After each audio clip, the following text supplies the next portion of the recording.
mwenna mukimanyi bibadde mu mawulire mumanyi ekikoze abamu tebakimanyi babuulire abamu tebakimanyi Abitex omukulu Abitex biri bye yawaaba byali tebyamumala n'abyongeramu okubribinga abantu batukwate mu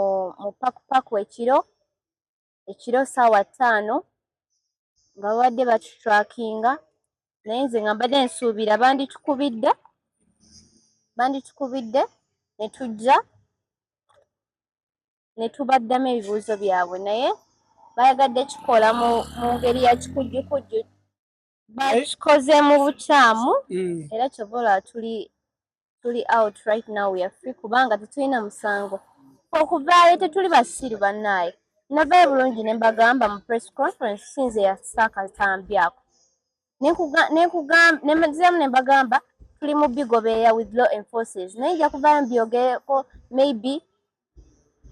oba n'obutabyogerako it is my right ekikulu kyalina nti wabigoberedde yakwatibwa oba teyakwatibwa eyakikola so ffe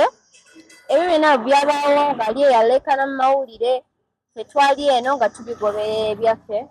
mu mpola nalisaga biza mu mawulire kubanga n'abantu balowooza sitanti oba biki ssaawa 5 imagine lwaki bajja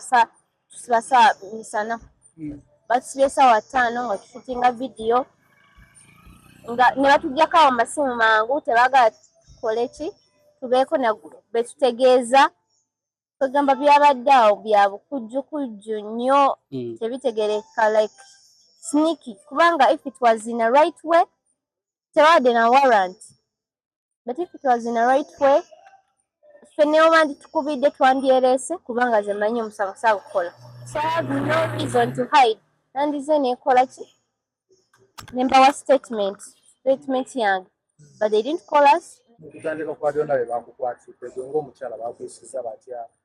we bakutwalidde kuba mwabadde na ku video shoot wetukulabidde okutubadde mu mbeera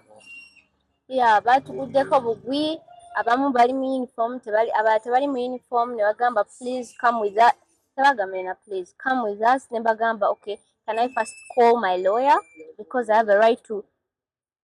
make a call before arrest ne bagaana ne banzijako essimu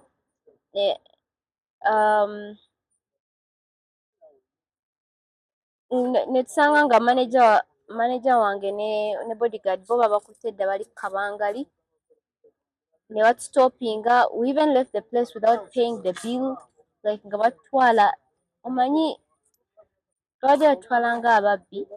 naye nga sibbangako sitangako muntu nothing. Were you not traumatized? I was very traumatized. That Abitex, if I don't sue you, if you don't pay for the damages, my God is a God of vengeance.